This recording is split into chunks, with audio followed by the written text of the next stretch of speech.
Hello बच्चों, देखो previous lectures तक तुमने पोटेंशियल एनर्जी को निकालना सीखा था। पोटेंशियल एनर्जी को निकालना सीखा था, उसके दो मेथड सीखे थे। एक तो ये था कि आप वर्क डन कैलकुलेट कर लो किसी भी कंजर्वेटिव फोर्स की वजह से, और फिर हम ये जानते थे कि जो चेंज इन पोटेंशियल एनर्जी होगा यानी potential energy final minus potential energy is initial is equal to minus of work done by जो आपका कंजर्वेटिव फोर्स है वो होगा कंजर्वेटिव, या फिर इसको ऐसा लिखा जा सकता है is equal to work done by external force. ये तब लिखा जा सकता है जब प्रोसेस जो हो वो बहुत स्लो हो।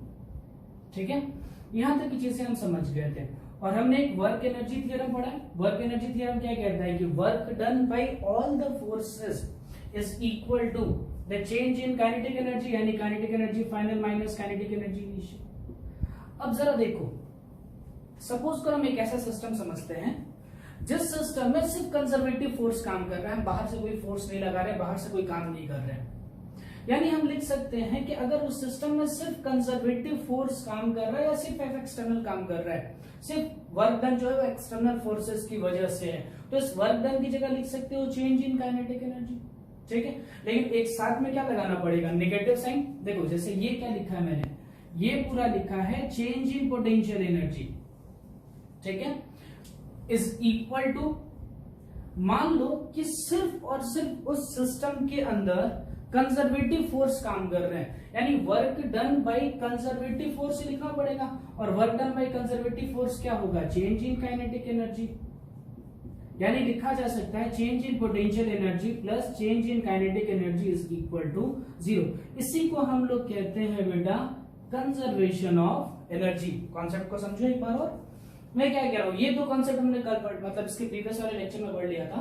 उसमें ये पढ़ा था कि चेंज इन पोटेंशियल एनर्जी जो होती है वो इक्वल होती है work done by conservative force की। ठीक, अब मैं ऐसा कह रहा हूं कि सपोज करो सिर्फ कंजर्वेटिव फोर्स ही काम कर रहा है, एक ही फोर्स है कंजर्वेटिव फोर्स, सिर्फ वही काम कर रहा है, एक्सटर्नल कहीं पे कुछ काम ही नहीं कर रहा है, इसका कोई वर्क ही नहीं आ रहा है। तो क्या होता है बेटा, work done by all the sources, जितने भी हमारे फोर्सेस हैं, जितने भी फोर्स है काम कर रहे हैं, work done by all the forces is equal to change in kinetic energy. भाई ये चीज हमने कहां पढ़ा था, ये पढ़ा था वर्क एनर्जी थ्योरम में। ठीक है, ये वर्क एनर्जी थ्योरम में पढ़ लिया था। अब यहां पे हम क्या कर रहे हैं, इसी वर्क डन को चेंज इन काइनेटिक एनर्जी से रिप्लेस कर दे रहे हैं। तो क्या मिल गया, change in potential energy is equal to minus of change in kinetic energy. तो काइनेटिक एनर्जी उधर ट्रांसफर कर लीजिए, change in potential energy plus change in kinetic energy is equal to 0। ठीक है, इसको हम कहेंगे कंजर्वेशन ऑफ एनर्जी। मतलब एनर्जी जो होगी वो कांस्टेंट होगी, जितना पोटेंशियल एनर्जी में चेंज आएगा वैसे नेगेटिव चेंज जो होता है वो काइनेटिक एनर्जी में आ जाता है। पोटेंशियल एनर्जी बढ़ेगी तो काइनेटिक एनर्जी घट जाएगी, काइनेटिक एनर्जी घटेगी तो पोटेंशियल एनर्जी बढ़ेगी। ठीक, ओके। आज की जो टॉपिक्स हैं या फिर आज जो हम क्वेश्चंस करने वाले हैं, आज मेनली हमें कंजर्वेशन ऑफ एनर्जी पे ही कुछ क्वेश्चंस को सॉल्व करना है।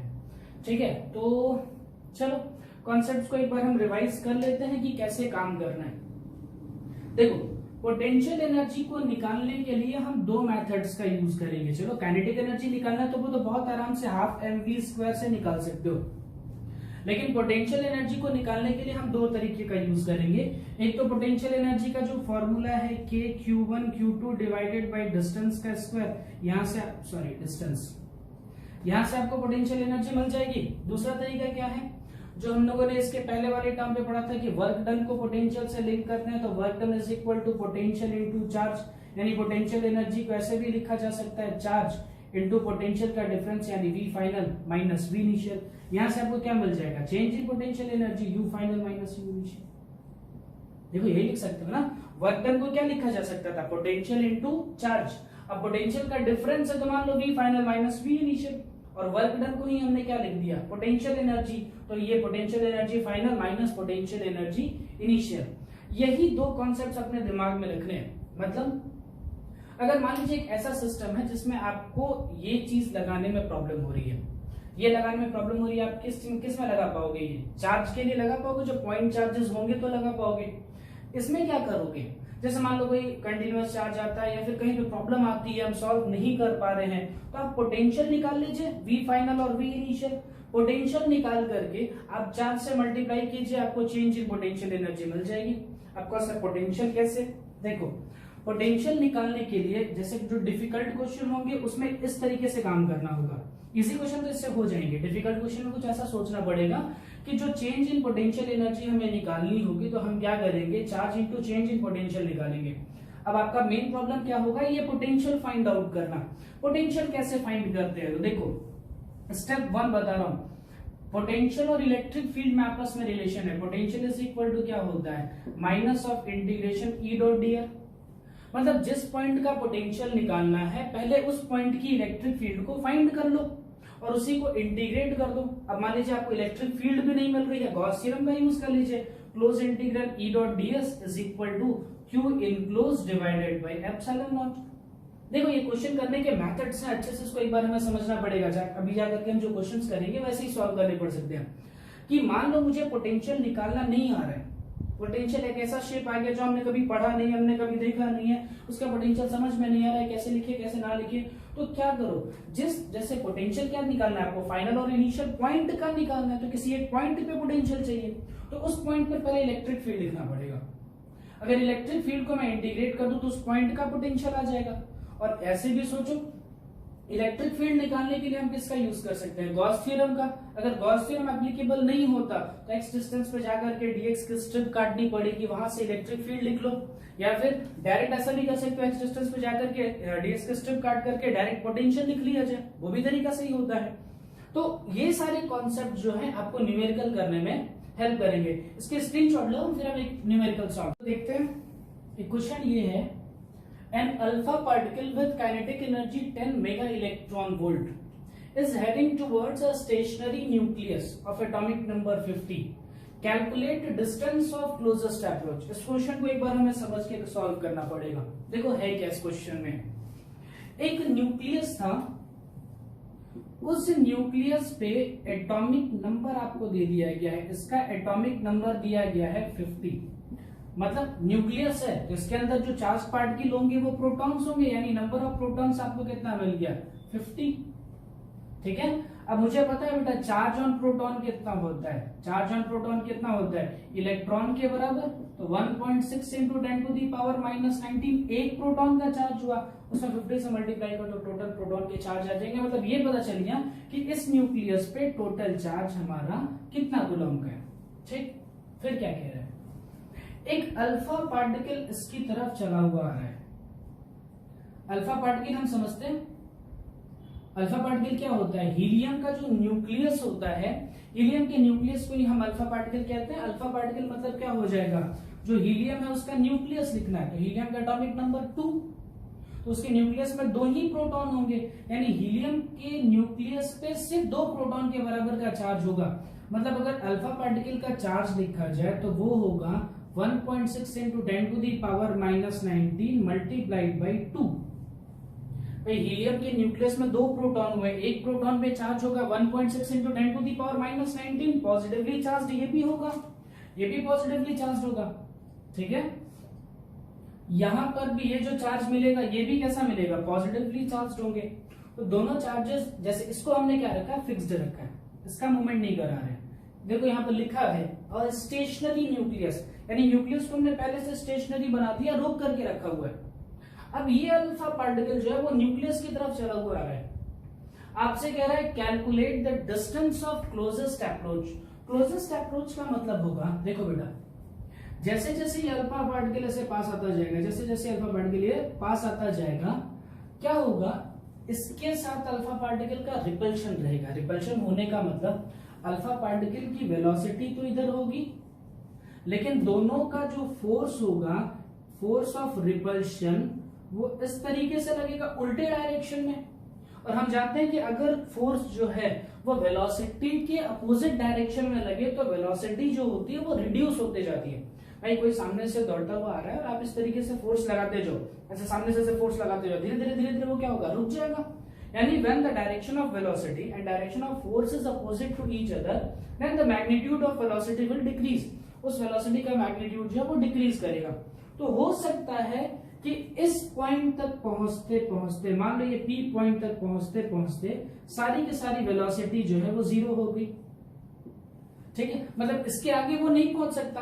तो इस डिस्टेंस को कहा जाता है डिस्टेंस ऑफ क्लोजेस्ट अप्रोच, मतलब मैक्स टू मैक्स आप उस न्यूक्लियस के कितने करीब जा सकते हैं, इसको कहा जाता है डिस्टेंस ऑफ क्लोजेस्ट अप्रोच, ठीक है। तो चलो इसे सॉल्व करने के पीछे के कॉन्सेप्ट्स को यूज कर रहे हैं। देखिए यहां पर पहली बात, कोई भी एक्सटर्नल फोर्स काम नहीं कर रहा है। इसको रिपेल करने के लिए जब उसको ऐसा पुश कर रहे हो तो सिर्फ पुश करते में इलेक्ट्रोस्टैटिक फोर्स काम कर रहे हैं, यानी यहां पर सिर्फ वर्क डन कौन कर रहा है, तो work done by conservative force काम कर रहे हैं। मैं कॉन्सेप्ट्स लिखता जा रहा हूं, ध्यान से सुनते चलना। यहां पर वर्क डन सिर्फ किसका हो रहा है, कंजर्वेटिव फोर्स का हो रहा है, ठीक है, सिर्फ और सिर्फ कंजर्वेटिव फोर्स काम कर रहा है। Work done by external force जो है वो जीरो है, एक्सटर्नल फोर्स कुछ प्रेजेंट है ही नहीं। अब हमने क्या पढ़ा है, change in potential energy U final minus U initial is equal to minus of work done by conservative force, ठीक है। अब work done by conservative force यहां तक तो हमने पढ़ लिया था। वर्क डन को एक और चीज लिखा जा सकता है, चेंज इन काइनेटिक एनर्जी। तो यहां से मैंने लिखा U final minus U initial is equal to negative sign के साथ चेंज इन काइनेटिक एनर्जी, यानी kinetic energy final minus kinetic energy initial. Bracket को ओपन कर दीजिए, यहां से क्या मिला देखो, U final minus U initial is equal to kinetic energy initial minus kinetic energy final, ठीक। चलो ये पहले से बहुत दूर था, यानी पहले से मान लेते हैं कि एट इन्फिनिटी डिस्टेंस पे प्रेजेंट था। पोटेंशियल एनर्जी का फॉर्मूला हम बिल्कुल लगा सकते हैं, पॉइंट चार्जेस है, कोई दिक्कत नहीं आएगी। तो इनिशियल पोटेंशियल एनर्जी कितनी रही होगी, अगर वो पार्टिकल इनफाइनाइट पे, अगर आप पोटेंशियल एनर्जी का फॉर्मूला लगाइए, यहाँ पर फॉर्मूला लिख दे रहा हूं, पोटेंशियल एनर्जी का फॉर्मूला के Q1 Q2 divided by R। तो पहले से जो डिस्टेंस थी वो इनफाइनाइट थी, यानी अगर मैं इनफाइनाइट रख दूं तो ये पूरा टर्म जीरो हो जाएगा, यानी पोटेंशियल एनर्जी इनिशियल कितनी हो जाएगी, जीरो, ठीक। इसके बाद क्या हुआ, यहां से इसको फेंका, मतलब max to max kinetic energy उसकी कहां पर होगी, इनफाइनाइट पे होगी। जैसे जैसे वो चलता गया धीरे धीरे उसकी वेलोसिटी कम होती गई, कम होते होते होते होते वो पी पॉइंट पे पहुंचा, जहां पर पहुंच करके उसकी वेलोसिटी हो गई जीरो, यानी उसके पास कुछ ना कुछ इनिशियल काइनेटिक एनर्जी थी। That initial kinetic energy was 10 mega electron volt. Final सोचो, ये आकर के पी पॉइंट पे रुक गया, वहां पर रुक गया, यानी काइनेटिक एनर्जी फाइनल कितनी हो जाएगी, जीरो। मतलब क्या करना होगा, पोटेंशियल एनर्जी फाइनल बचा, फाइनली क्या हुआ, ये अल्फा पार्टिकल यहां पर पहुंच गया, पोटेंशियल एनर्जी फाइनल कितनी हो जाएगी, के Q1 Q2 डिवाइडेड बाई ये वाला डिस्टेंस मान लो R is equal to kinetic energy initial कितना था, 10 मेगा इलेक्ट्रॉन वोल्ट। अब बस इसमें वैल्यू पुट कर लेना है मुझे और इसे सॉल्व कर लेना है, और किस चीज की वैल्यू निकालनी थी, R की वैल्यू को फाइंड करना है। The value of R is known as the distance of closest approach, मतलब वो डिस्टेंस जहां पर वो मैक्स टू मैक्स न्यूक्लियस के पास आ सकता है, उससे ज्यादा वो न्यूक्लियस के पास नहीं आ सकता। कॉन्सेप्ट एक बार और समझ लेते हैं, क्या क्या चीजें थी। पहले चीज, कौन सा वर्क हो रहा है, तो वर्क जो है वो सिर्फ कंजर्वेटिव फोर्स काम कर रही है इसके अंदर, एक्सटर्नल उसमें कुछ नहीं लग रहा है, work done by external force कुछ नहीं है, यानी हम लिख सकते हैं change in potential energy is equal to work done by conservative force. और कंजर्वेटिव फोर्स के बाद हमने वर्क एनर्जी थ्योरम लगाया। वर्क एनर्जी थ्योरम क्या कहता है, work done by all the forces is equal to change in kinetic energy. तो work done is equal to change in kinetic energy, kinetic energy final minus kinetic energy initial, sign बदल दिया, values रख दी है। शायद ये चीज आपको आती हो, मेगा का मतलब तो 10 टू द पावर 6 होता है, ठीक है। इलेक्ट्रॉन वोल्ट का मतलब आप समझते हैं, चलिए मैं इसको हटा दे रहा हूं, इलेक्ट्रॉन वोल्ट आपको समझा देता हूं, ये चीज लिख लीजिए, हम वैल्यू उसमें पुट कर रहे हैं। ये सब चीजें हटा रहा हूं, आपको मेगा इलेक्ट्रॉन वोल्ट का पहले मतलब सिखा देता हूं। देखो इलेक्ट्रॉन वोल्ट को आप जूल में शायद केमिस्ट्री में पढ़े होंगे। इलेक्ट्रॉन वोल्ट को जब हम जूल में कन्वर्ट करते हैं तो 1 electron volt is equal to आता है 1.6 into 10 to the power -19 joule. देखो ये एक्चुअल में इसकी 1 इलेक्ट्रॉन वोल्ट की डेफिनेशन क्या और उसको 1 इलेक्ट्रॉन बोलते क्यों है, इसकी डेफिनेशन लिखी जाती है व्हेन, या फिर कह सकते हो the energy gain by an electron when it is moved from one point to another, from one point to another, having potential difference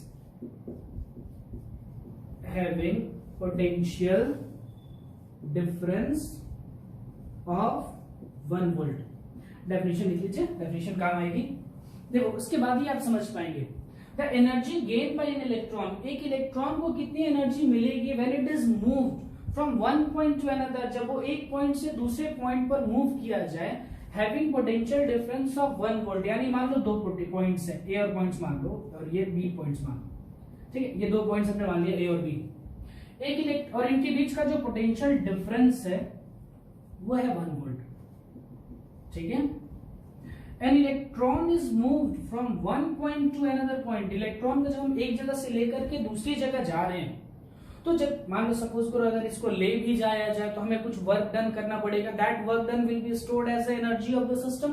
यानी मुझे यहाँ पर क्या निकालना चाहिए, वर्क डन, और work done is equal to क्या होता है, potential into charge, potential difference into charge. और यही वर्क डन जो होती है वो एनर्जी ऑफ द सिस्टम के फॉर्म में स्टोर हो जाती है। देखो यही चीज होती है ना, simple.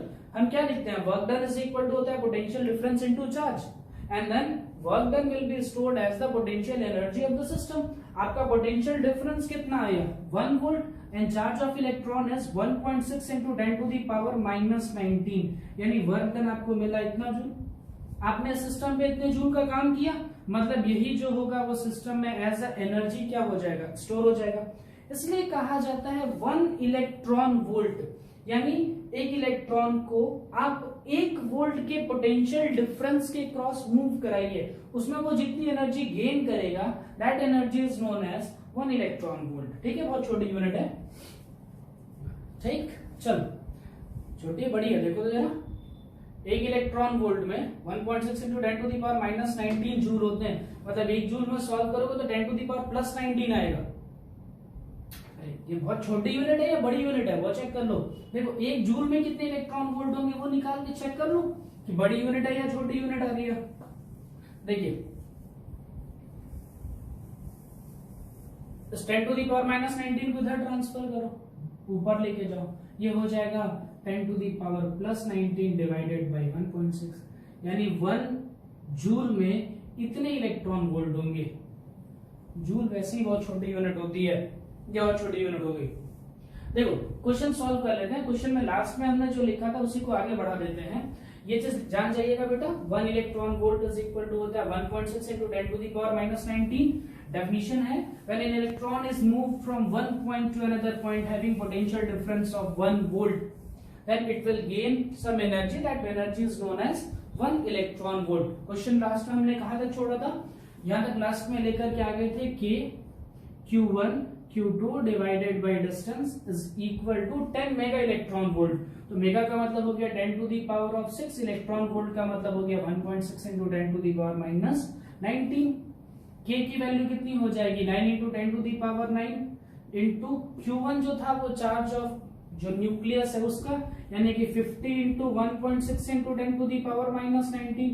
Q2 charge of alpha particle, उसमें 2 प्रोटॉन्स होते हैं, तो 2 into 1.6 into 10 to the power -19 divided by distance is equal to 10 into 10 to the power 6 into 1.6 into 10 to the power -19। ये निपटा दो पूरा टर्म।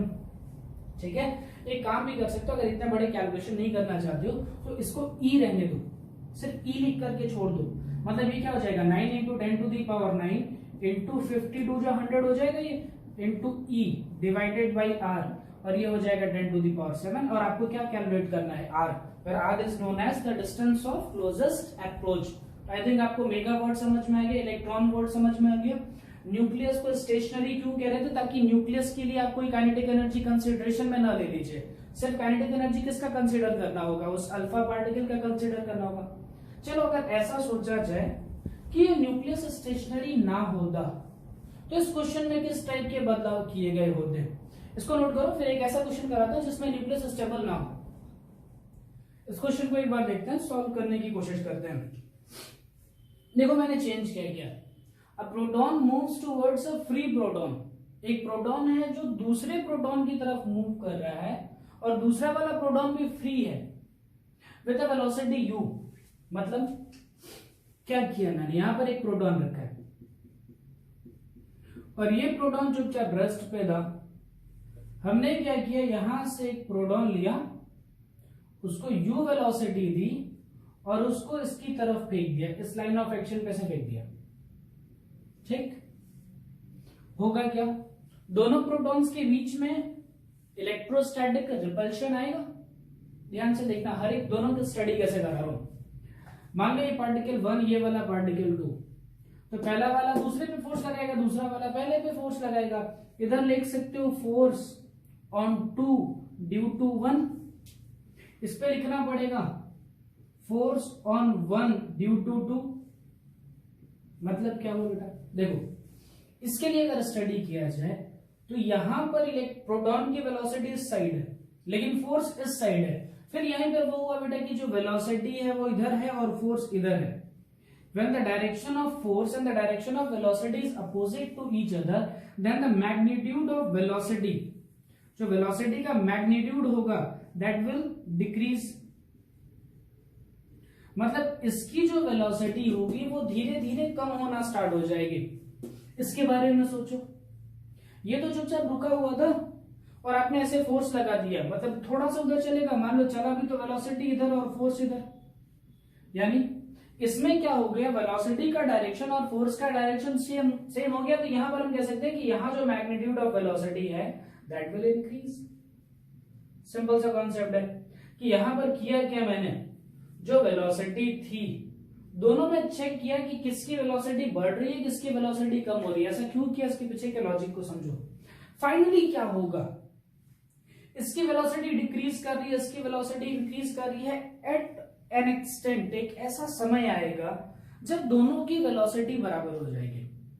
जैसे मान लो इसकी वेलोसिटी 10 और इसकी मान लो 0, हो सकता है इसकी कम होते होते 5 हो गई और इसकी बढ़ते बढ़ते 5 हो गई, तो दोनों की वेलोसिटी उस टाइम पे कैसी हो गई, सेम आ गई। यानी ये जो हम कंडीशन देख रहे हैं, ये कंडीशन डिस्कस कर रहे हैं, ये इनिशियल कंडीशन को डिस्कस कर रहे हैं।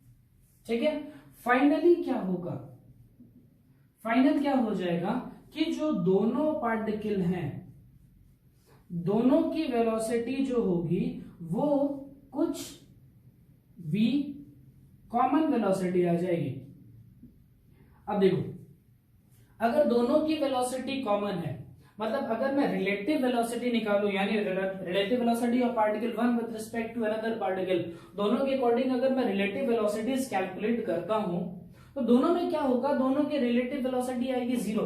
मतलब इनकी बीच की डिस्टेंस, अब जैसे देखो तुम भी 10 से चल रहे हो, ये पीछे वाला भी 10 से चल रहे हैं, तो तुम्हारी बीच की डिस्टेंस कभी बदलेगी नहीं।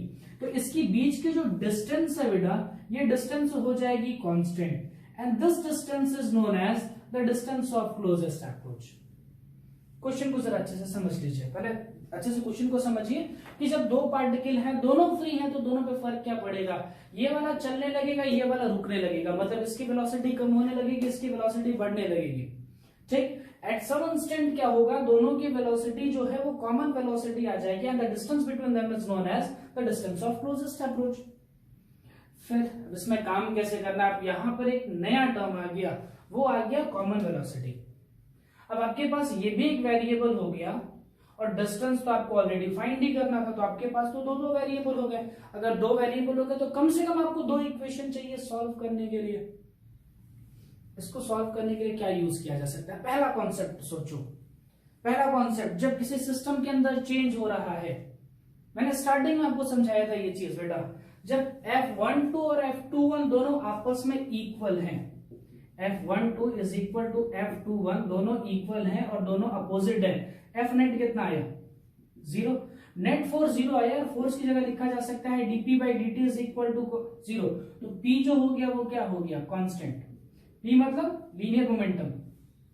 तो इसको सॉल्व करने के लिए जो पहला इक्वेशन आपको मिलेगा वो मिलेगा कंजर्वेशन ऑफ लीनियर मोमेंटम से, और जो दूसरा इक्वेशन है वो तो हम देख ही चुके हैं, वो क्या है, कंजर्वेशन ऑफ एनर्जी। हमारे पास वेरिएबल कितने थे, दो, एक कौन सा, ये डिस्टेंस और कॉमन वेलोसिटी, दो वेरिएबल, और दो इक्वेशन कहां से मिल रहे हैं, पहला इक्वेशन कहां से मिलेगा, कंजर्वेशन ऑफ लीनियर मोमेंटम, और दूसरा इक्वेशन कहां से मिलेगा, कंजर्वेशन ऑफ एनर्जी। तो चलो फटाफट मैं कंजर्वेशन ऑफ लीनियर मोमेंटम लगाता हूं, इसे नोट कर लो पूरा।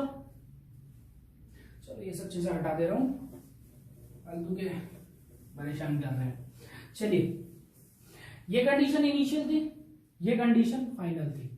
जरा सोचो इस समय इनिशियली क्या रहा होगा। देखो, ये भी प्रोटॉन है, ये भी प्रोटॉन है, इसका मास लिखते हैं मास ऑफ प्रोटॉन, इसकी इनिशियल वेलोसिटी u, तो इसका मोमेंटम कितना आया, momentum is defined as product of mass and velocity, linear momentum हम लिख रहे हैं, इसका मास हो गया मास ऑफ प्रोटॉन और इसकी वेलोसिटी हो गई u, प्लस इसका लिखो मोमेंटम, तो इसका मोमेंटम कितना आ जाएगा, इसका मास हो जाएगा मास ऑफ प्रोटॉन, और इनिशियली वो रेस्ट पे था, यानी यहां पर अगर हम वेलोसिटी लिखे तो वो वेलोसिटी आएगी 0। ये हो गया टोटल मोमेंटम इनिशियल, ये इनिशियल कंडीशन थी। अब फाइनल कंडीशन में सोचो, दोनों की वेलोसिटी कैसी हो गई है, कॉमन, तो इसका मोमेंटम लिखो, इसका मोमेंटम लिखते हो तो इसका मोमेंटम क्या हो जाएगा, मास ऑफ प्रोटॉन, ठीक है, इनटू इसकी वेलोसिटी कितनी v कॉमन, प्लस इसका भी मास ऑफ प्रोटॉन और उसकी भी वेलोसिटी कितनी v कॉमन, ये क्या हो गया p फाइनल, ठीक है।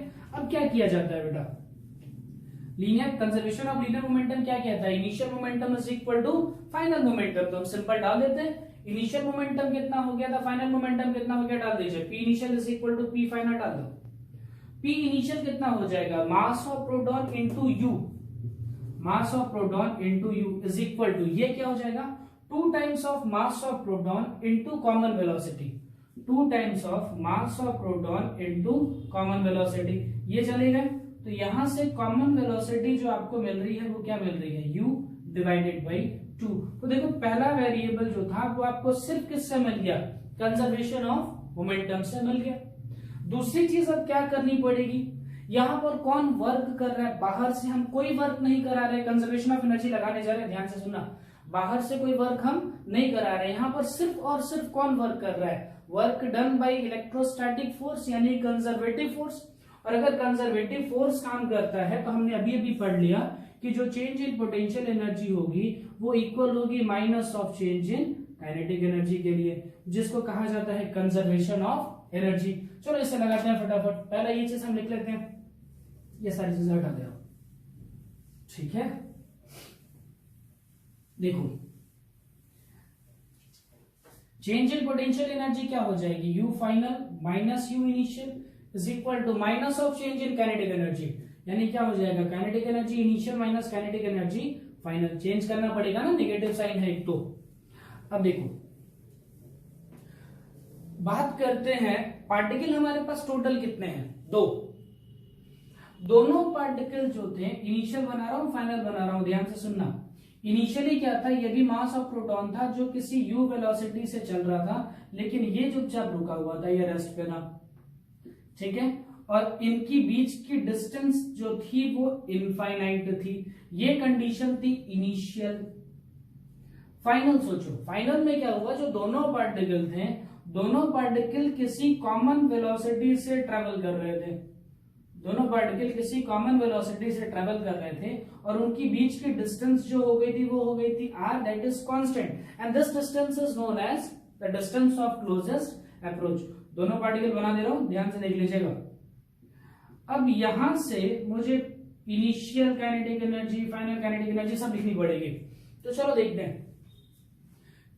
यहां से लिखो पोटेंशियल एनर्जी फाइनल, ये फाइनल केस है बेटा, तो फाइनल केस के लिए पोटेंशियल एनर्जी क्या हो जाएगी, k q1 q2 by r। अब प्रोटॉन का मास इलेक्ट्रॉन के, सॉरी प्रोटॉन का चार्ज इलेक्ट्रॉन के चार्ज के बराबर होता है, तो q1 q2 की जगह लिख दिया charge of electron divided by distance, minus potential energy initial कितनी रही होगी। अगर हम पोटेंशियल एनर्जी इनिशियल सोचे, इसकी ये वेलोसिटी है बेटा u, ठीक है। अगर पोटेंशियल एनर्जी इनिशियल सोचे तो इनके बीच की डिस्टेंस थे इनफाइनाइट, यानी इनिशियल पोटेंशियल एनर्जी कितनी हो जाएगी, 0, लिखने की कोई जरूरत नहीं, is equal to kinetic energy initial. तो देखो इस पार्टिकल की तो कोई काइनेटिक एनर्जी नहीं है, सिर्फ काइनेटिक एनर्जी इसकी है, इसकी काइनेटिक एनर्जी कितनी हो जाएगी, 1/2 mass of proton into initial velocity का square minus kinetic energy final. तो काइनेटिक एनर्जी फाइनल में क्या है, दोनों पार्टिकल मूव कर रहे हैं, तो फाइनल काइनेटिक एनर्जी किसकी लिखोगे, इसकी काइनेटिक एनर्जी प्लस इसकी काइनेटिक एनर्जी, इसकी कितनी हो जाएगी, half mass of proton v common velocity का स्क्वायर प्लस इसका भी सेम हो जाएगा half mass of proton v common velocity का स्क्वायर। ये कितना हो जाएगा, mass of proton v common velocity का स्क्वायर, यहां डाल दीजिए मास of proton v common velocity का स्क्वायर, ठीक है। ओके, अब आगे सॉल्व करते हैं। देखो कॉमन वेलोसिटी हमने कैलकुलेट कर ली थी, इसके पहले हमने कैलकुलेट किया था, तो उसमें क्या आया था, common velocity is equal to आया था u/2, वैल्यू यहां पर पुट कर देते हैं। ये हो गया 1/2 mass of proton initial velocity का square minus mass of proton u²/4, ठीक है, चेंजेस समझ गए। ओके, अब यहां से क्या कर लो, मास ऑफ प्रोटॉन और इनिशियल वेलोसिटी के स्क्वायर को कॉमन ले लो, तो ये हो जाएगा 1/2 माइनस 1/4, ठीक है। ये सॉल्व करने पे कितना आएगा, 1/4। ओके, बस अब वैल्यू सिर्फ आपको लिखनी है, के e²/r बन गया, के e²/r is equal to mass of proton u², और यहां पर बचेगा 1/4। यहां से आप r की वैल्यू को कैलकुलेट कर सकते हैं, where r is known as the distance of closest approach। r लिख लो, r कितना आ जाएगा बेटा, तो ये पूरे टर्म नीचे आ जाएंगे और ये पूरा टर्म ऊपर, यानी r इज इक्वल टू हो जाएगा के e² डिवाइडेड बाई ये पूरा टर्म नीचे ले लो, यानी मास ऑफ प्रोटॉन इनिशियल वेलोसिटी का स्क्वायर 1/4 है, 4 ऊपर चला जाएगा, ठीक है। अब यहां पर हम हर चीज की वैल्यू जानते हैं। अगर u की कोई प्रैक्टिकल वैल्यू दी हुई होती, कोई न्यूमेरिकल वैल्यू दी हुई होती, तो हम यहां रख करके उसको आसानी से सॉल्व कर लेते हैं, ठीक है। इसे नोट कर लो, फिर आगे चलते हैं। चलो बच्चों, इस क्वेश्चन को एक बार देखते हैं, सॉल्व करने की कोशिश करते हैं। क्या है इस क्वेश्चन में, एक चार्ज पार्टिकल है जिसका चार्ज है q, मास है m, उसको एक रॉड से इस तरीके से थीटा एंगल पे रखा गया है, ठीक है। ग्रेविटी रॉड जो है उसका मास नेग्लेक्टेड है, उसका मास दिया नहीं है, वो नेग्लेक्ट रखना है। एक इलेक्ट्रिक फील्ड इस तरीके से एग्जिस्ट करती है और ग्रेविटी भी एग्जिस्ट कर रही है। आपसे कह रहा है कि बताओ उसकी एंगुलर वेलोसिटी क्या होगी जब ये बॉल ऐसे रोटेट करता हुआ अपने बॉटम मोस्ट पॉइंट यानी यहां पर पहुंच जाएगा, तो उस पॉइंट पर उसकी जो टॉप वेलोसिटी होगी, उसकी जो एंगुलर वेलोसिटी होगी, वो एंगुलर वेलोसिटी कितनी है कि वो हमें कैलकुलेट करनी है। चलिए देखते हैं चीज कैसे कैलकुलेट होने वाली है। इस पॉइंट पर मुझे एंगुलर वेलोसिटी निकालनी है। सबसे पहला काम करो, इस पॉइंट पर पहले वेलोसिटी निकालो। अगर लीनियर वेलोसिटी आ जाएगी तो हम वहां से एंगुलर वेलोसिटी आराम से कैलकुलेट कर सकते हैं, कोई बहुत बड़ा काम नहीं है। अब वहां लीनियर वेलोसिटी कैसे निकालनी है, ये चीज तो यहां पर रखी हुई है, मतलब पहले से ये रेस्ट पे थी। अब इसकी वेलोसिटी कुछ मान लीजिए u हो गई है, v मानो, ठीक है, ठीक है, कुछ वेलोसिटी v हो गई है। हम क्या करने वाले हैं, यहां पर कंजर्वेशन ऑफ एनर्जी लगाने वाले हैं। देखो कंजर्वेशन ऑफ एनर्जी क्या कह रहा है, हम लोगों ने इसकी स्टार्टिंग कहां से की थी, स्टार्टिंग ये थी u final minus u initial is equal to work done by conservative force minus of work done by conservative force. और आपको कंजर्वेटिव फोर्स के एग्जांपल से बोलते थे कि तीन आपको याद रखने हैं, एक तो ग्रेविटी, इलेक्ट्रोस्टैटिक और एक मैग्नेटिक। यहाँ पर कितने कंजर्वेटिव फोर्स हैं जो काम कर रहे हैं, एक तो जो वर्क कर रही है वो इलेक्ट्रोस्टैटिक फील्ड वर्क कर रही है, दूसरा जो है वो ग्रेविटी नीचे वर्क कर रही है। यानी अगर मैं लिख रहा हूं work done by conservative force, तो इसमें दो फोर्सेस आ जाएंगे, एक कौन सा आएगा, ग्रेविटी का आएगा, और दूसरा कौन सा आएगा, इलेक्ट्रोस्टैटिक्स का आएगा। और जो work done by conservative force होता है, यही क्या होता है, work done is by all the forces is equal to change in kinetic energy. भाई क्या होता है, work done by conservative force is equal to होता है बेटा चेंज इन काइनेटिक एनर्जी। चलो पहला चीज कराता हूं, इसमें पोटेंशियल एनर्जी निकालने की कोई जरूरत नहीं पड़ेगी, आप डायरेक्ट वर्क डन कैलकुलेट कर लीजिए, काम हो जाएगा। अगर मैं लिखूं work done by conservative force, पहला निकाल रहा हूं वो चीज, तो वर्क डन में दो वर्क आएगा, एक तो आएगा वर्क डन बाय ग्रेविटी और दूसरा आएगा वर्क डन बाय इलेक्ट्रोस्टैटिक। तो यहां से मुझे मिलेगा total work done by conservative forces, ठीक है, यहां से मिल जाएगा work done by conservative force. अब देखो वर्क डन कैसे निकालते हो, फोर्स इनटू परपेंडिकुलर डिस्टेंस, जो भी आप इसमें जो भी फोर्स इनटू डिस्प्लेसमेंट, आपको डायरेक्शन देखना है तो डिस्प्लेसमेंट के डायरेक्शन के साथ देखिए, या फिर एक परपेंडिकुलर लाइन डाल दीजिए, वहां से भी आपको डिस्प्लेसमेंट मिल जाएगा। देखो जैसे मैं क्या करता हूं, ग्रेविटी इसको कहां खींच रही है, नीचे, तो ग्रेविटी के लिए मैं सिर्फ ग्रेविटी के लिए डायग्राम सोच रहा हूं, तो ग्रेविटी के लिए फोर्स ऑफ ग्रेविटी ऐसे नीचे होगी, और ये जो डिस्टेंस बना रहा हूं, ये वाली जो डिस्टेंस देख रहे हो, ये होगा displacement in the direction of gravitational force. जैसे हम लोग वर्क लिखते हैं तो वर्क का फॉर्मूला क्या लिखते हो, work done is equal to लिखा जाता है फोर्स इनटू डिस्प्लेसमेंट, और क्या लिखा जाता है, displacement should be taken in the direction of force. Gravity का फोर्स कहां लग रहा होगा, ऐसे नीचे, तो डिस्प्लेसमेंट ये देखना है कि नीचे कितना डिस्प्लेस हुआ। तो देखो ये इसका डिस्प्लेसमेंट हुआ, फोर्स कितना है बेटा, फोर्स की जगह लिख दिया mg। अब ये डिस्प्लेसमेंट निकालने के लिए ये मान लो लेंथ टोटल l, ठीक है, l है, और ये ट्रायंगल बना लेते हैं, l को रिजॉल्व करो, ये पूरी डिस्टेंस कितनी आ जाएगी, l cos थीटा। तो बताओ ये बची हुई डिस्टेंस कितनी आएगी, टोटल लेंथ है l, ये वाली लेंथ है l cos थीटा, तो बची हुई लेंथ कितनी होगी, l minus l cos theta. ये क्या आया, वर्क डन बाय ग्रेविटी, ये वर्क डन बाय ग्रेविटी आ गई। दूसरा मुझे क्या निकालना है, work done by electrostatic force. तो इलेक्ट्रोस्टैटिक फोर्स के लिए देखा जाए तो इलेक्ट्रिक फील्ड इस तरीके से एग्जिस्ट कर रही है, फोर्स क्या निकाल लोगे भाई, देखो इसके लिए मुझे क्या निकालना होगा, work done is equal to क्या होगा, force into displacement. The displacement should be taken in the direction of force. Electric field Q, sorry electric field E और चार्ज Q। फोर्स कितना आ गया, फोर्स की जगह मैं डायरेक्ट लिख रहा हूं Q into E, ठीक, into displacement, displacement that should be taken in the direction of force। Force इधर लग रहा है, तो ये हुआ ना इलेक्ट्रोस्टैटिक्स के लिए डिस्प्लेसमेंट, तो ये हुआ, देखो ग्रेविटी उसको नीचे ले जाएगी, तो कितना नीचे गया वो डिस्प्लेसमेंट हुआ ग्रेविटेशनल फोर्स का, और इलेक्ट्रोस्टैटिक फोर्स तो उस साइड का दे रहा है नेगेटिव एक्स में, तो कितना नेगेटिव एक्स के साइड शिफ्ट हुआ वो हो जाएगा डिस्प्लेसमेंट बाय इलेक्ट्रोस्टैटिक फोर्स। तो देखो यार डिस्प्लेसमेंट बाय इलेक्ट्रोस्टैटिक फोर्स कितना आएगा, एल को रिजॉल्व किया, ये एल cos थीटा, ये नीचे वाला कितना हो जाएगा, एल sin थीटा। तो work done by electrostatic force आ गया QE और into L sine theta, plus gravity का कितना आ गया अपना mg, एल कॉमन ले लेता हूं, ठीक है, L 1 minus cos theta.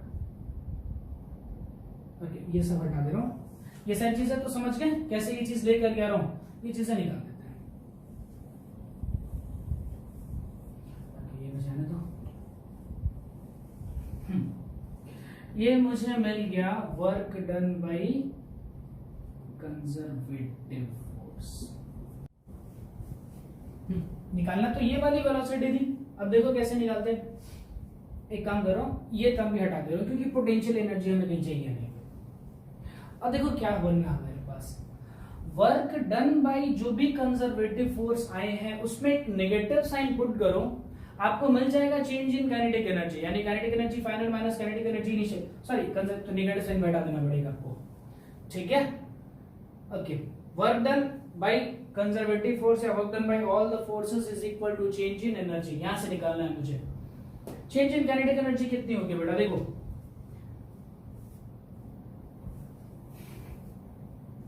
Kinetic energy initial 0, इस पॉइंट तक पहुंचते पहुंचते काइनेटिक एनर्जी फाइनल हो गई ½ mv²।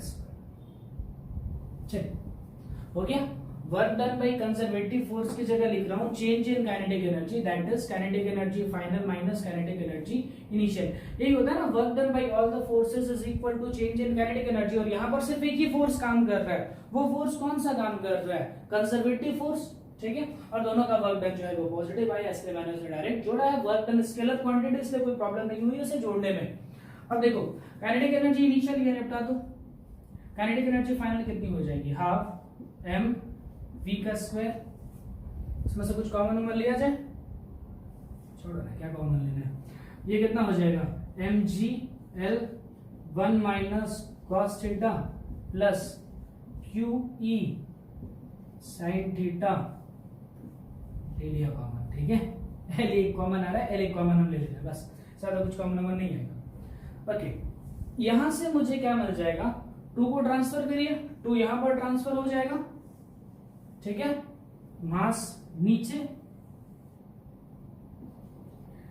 ये आ गई वी स्क्वायर, इसको रूट में डाल दीजिए, ये मिल गया वेलोसिटी,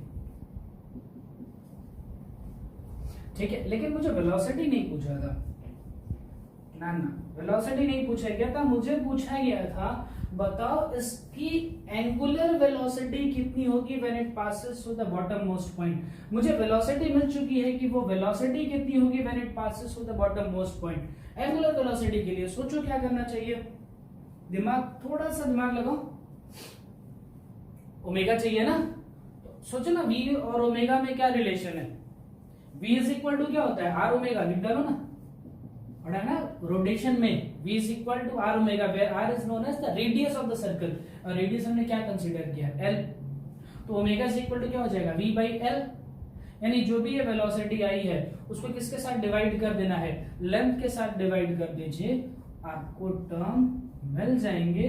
और जैसा क्वेश्चन में वेरिएबल दिया होगा, जैसे इस क्वेश्चन में कुछ e की वैल्यू दी हो जाए, या फिर ये थीटा की वैल्यू दे दी जाएगी, लेंथ की वैल्यू दे दी जाएगी, तो आपको कैसे काम करना है। ये क्वेश्चन मैंने इसलिए करा है ताकि आप सिर्फ ये ना सोचें कि work done by electrostatic force he considerations में लेना है। कभी कभी वर्क डन बाय ग्रेविटी भी ले ली जाती है, क्योंकि यहाँ पर हमें किसके बारे में बात करना है? कंजर्वेटिव फोर्सेस के वर्क डन के बारे में बात करना है। चलिए आज एक लास्ट क्वेश्चन और कर लेते हैं। ओके, रैंडम क्वेश्चन ऐसे दिखाता हूं। मान लो कि एक लाइन चार्ज है, इनफाइनाइटली लॉन्ग ऐसे वायर है, उस पर मैंने ऐसे चार्ज डिस्ट्रीब्यूट कर लिया, ठीक है। 2 पॉइंट्स ले रहा हूं A, और यहां पर एक पॉइंट ले रहा हूं B। यहां पर एक छोटा सा चार्ज था Q, पकड़ करके रखा था, सडनली उसको छोड़ दिया, दोनों पे पॉजिटिव चार्ज है, तो ऑब्वियसली रिपेल करेगा, तो ये भाग करके A पॉइंट तक पहुंचा। मैं आपसे कह रहा हूं कि बताओ जब वो A पॉइंट तक पहुंचा उस समय उसकी वेलोसिटी कितनी होगी। जैसे देखो मैं क्या कह रहा हूं, यहां से यहां तक की डिस्टेंस ले रहा हूं B, और ये वाली डिस्टेंस ले रहा हूं A। कह रहे इस चार्ज को जैसे ही छोड़ दिया, छोड़ते ही ये चार्ज इधर भाग करके जाएगा। इनिशियली जो चार्ज था वो रेस्ट पे रखा हुआ था, भाग करके जब A पॉइंट पर पहुंचेगा, तो मैं आपसे पूछ रहा हूं कि बताओ बेटा उस समय उस पार्टिकल के या उस चार्ज की वेलोसिटी कितनी होगी। तो सॉल्यूशन चेक करते हैं, देखो कैसे काम करना है। कंजर्वेशन ऑफ एनर्जी की लगा रहा हूं। कंजर्वेशन ऑफ एनर्जी क्या कहती है? Change in potential energy plus change in kinetic energy is equal to 0। Conservation of energy ऐसे ही करें। ये क्या लिख देता हूं, चेंज इन पोटेंशियल एनर्जी कैसे निकालना पड़ेगा? U final minus U initial, ठीक। चेंज इन काइनेटिक एनर्जी कैसे लिखोगे? Kinetic energy final minus kinetic energy initial. देखो ये पार्टिकल इनिशियली तो रेस्ट पे था, इनिशियली तो रेस्ट पे था, यानी कि चेंज इन काइनेटिक एनर्जी में अगर मैं इनिशियल देखूं तो वो तो निपट जाएंगे। मुझे सिर्फ क्या फाइंड करना है? Kinetic energy final. तो kinetic energy final is equal to क्या हो जाएगा? Potential energy initial minus potential energy final. अब यहां पर प्रॉब्लम है, अब यहां पर आप direct Q1 Q2 by distance का यूज नहीं कर सकते। इस पे कितना चार्ज है वो मुझे नहीं पता। इस पे सपोज कर लो इस पे लीनियर चार्ज डेंसिटी लैम्डा है। लैम्डा जो है वो है लीनियर चार्ज डेंसिटी। तो ऐसे क्वेश्चन को हम किस तरीके से सॉल्व करें? इस क्वेश्चन को सॉल्व करने के पीछे के क्या कॉन्सेप्ट्स यूज करने हैं? देखो पोटेंशियल एनर्जी को एक और तरीका सिखाया था, जो सेकंड वाला मेथड था। एक तो Q1 Q2 बाय डिस्टेंस से आप सॉल्व कर रहे थे, एक और तरीका था पोटेंशियल एनर्जी यानी वर्क डन, यानी पोटेंशियल एनर्जी को एक और चीज लिखा जा सकता है, potential energy is equal to charge into potential. तो ये हो जाएगा चार्ज कॉमन लो, potential initial minus potential final. यानी अगर मुझे कैसे भी A पॉइंट का पोटेंशियल और B पॉइंट का पोटेंशियल मिल जाए, ठीक है, इनिशियली वो कौन सी जगह पे था, इनिशियली वो B पे था, फाइनली वो कहां चला आया, फाइनली वो A पे चला आया, ठीक है, चेंजेस कर देता हूं। कैसे भी मुझे अगर ये पोटेंशियल मिल जाए तो अपना काम हो जाएगा। तो एक काम करते हैं, पोटेंशियल निकालते हैं। यार पोटेंशियल तो मुझे आता ही नहीं इसका निकालना, लीनियर चार्ज का पोटेंशियल का फॉर्मूला मुझे याद ही नहीं है। ठीक है, कोई बात नहीं, पोटेंशियल का फॉर्मूला नहीं याद है तो मैं क्या कर सकता हूँ, यूज कर सकता हूँ potential is equal to minus integration of E dot D R, आपको पोटेंशियल मिल जाएगा। लेकिन यार इसके इलेक्ट्रिक फील्ड का फॉर्मूला भी मुझे नहीं याद है। कोई बात नहीं, आप गॉस थ्योरम का यूज कीजिए, क्या है, E dot D S is equal to Q enclose by epsilon naught. मैं क्या कर रहा हूं, यहां से सपोज करो कि कुछ एक्स डिस्टेंस पे लेकर के हमने गॉसियन सरफेस बना दिया। भाई एक लाइन चार्ज है, देखो एक लाइन चार्ज है, इसमें हमने क्या किया, सपोज करो आर डिस्टेंस लेकर के मैंने एक गॉसियन सरफेस ऐसा बना दिया। बताया था ऊपर वाले और नीचे वाले खत्म हो जाते हैं क्योंकि उनके लिए एंगल 90 डिग्री आता है, सिर्फ ये कर्व सरफेस का बचा हुआ होता है। तो लिख दो कर्व सरफेस एरिया कितना हो जाएगा, अगर इसका रेडियस r है, हाइट h है, तो कर्व सरफेस एरिया कितना हो जाएगा 2 पाई आर एच। ठीक है, तो इलेक्ट्रिक फील्ड बाहर 2 pi R H is equal to Q enclose, linear charge density lambda है, मतलब यूनिट पे लेंथ पे लैम्डा चार्ज है, तो h लेंथ पे कितना होगा h into lambda by epsilon not, h cancel out हो गया। इलेक्ट्रिक फील्ड की वैल्यू कितनी आई, ये 2 पाई एप्सिलॉन नॉट लैम्डा और ये r। देखो 2 पाई एप्सिलॉन नॉट की वैल्यू तो मुझे नहीं पता, मुझे 4 पाई की पता होती है, तो ऊपर नीचे मैंने 2 से मल्टीप्लाई कर दिया, यानी ये क्या बना 2k lambda by r। Electric field आ गई, इलेक्ट्रिक फील्ड आ गई। अब क्या करना होगा, इलेक्ट्रिक फील्ड को अगर मैं r डिस्टेंस के साथ इंटीग्रेट कर दूं तो मुझे उस पॉइंट का पोटेंशियल मिल जाएगा। ठीक है, चलो एक सेकंड, चलो ये हटा देना, ये सारी चीजें, इलेक्ट्रिक फील्ड की सिर्फ वैल्यू लिख रहा हूं, ये सारी चीजें जाने दो, ये तो समझ गए। ठीक है, अब करना क्या है, सिंपल इंटीग्रेशन का काम करना है, काम खत्म। वैल्यू डाल दो 2k lambda by r dr।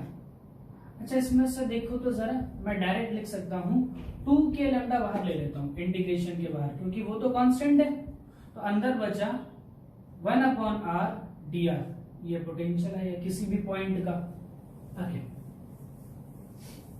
देखो 1 अपॉन r dr यानी लॉग लगाना पड़ेगा भाई, 1 बाई एक्स का इंटीग्रेशन क्या होता है ln x, ये हो गया ln r 2k लैम्डा, ये पोटेंशियल निकल गया, नेगेटिव साइन रह गया। ठीक है, अच्छा एक बात सोचो, मुझे पोटेंशियल कहां से कहां तक का चाहिए था, B से लेकर के A। एक बात बताओ, पोटेंशियल एट पॉइंट B लिखूंगा तो यहां पर आएगा ln B, पोटेंशियल A लिखूंगा तो ये आएगा ln A। फिर मुझे क्या करना है, दोनों को माइनस ही तो करना है। आप चाहो तो डायरेक्ट यहाँ पर B से लेकर के A तक का इंटीग्रेशन रख देते तो भी आ जाता। दूसरे तरीके भी, अगर आप कोई r डिस्टेंस तक आ गया तो पोटेंशियल एट पॉइंट A कितना आ जाएगा -2k lambda ln A distance, और पोटेंशियल एट पॉइंट B निकल के आएगा तो -2k लैम्डा ln B। अब बताओ इसमें इनिशियल कौन सा है, फाइनल कौन सा, B वाला जो फाइनल है, इनिशियल जो है A है, दोनों को माइनस करिए, वैल्यू पुट कर दीजिए। तो k एक काम करो, नेगेटिव साइन भी कॉमन ले लो, तो ये हो जाएगा 2k लैम्डा कॉमन ले लेते हैं। ठीक है, तो ये हो गया VB यानी ln B minus ln A, ये हो गई काइनेटिक एनर्जी फाइनल। ठीक है, अच्छा ये सॉल्व कर लो, ये कितना हो जाएगा ln A minus ln B, यानी हो जाएगा ये ln A by B 2k lambda into Q। ठीक है, 2k lambda into Q is equal to kinetic energy final. ठीक है, ओके। अच्छा, मुझे क्या पूछा था, मान लो वेलोसिटी पूछी होती है तो काइनेटिक एनर्जी की जगह क्या डाल देते हैं, हाफ mv स्क्वायर, तो भी आपको वहां से वेलोसिटी मिल जाती है। ठीक है, आज के लिए इतना रहने देते हैं।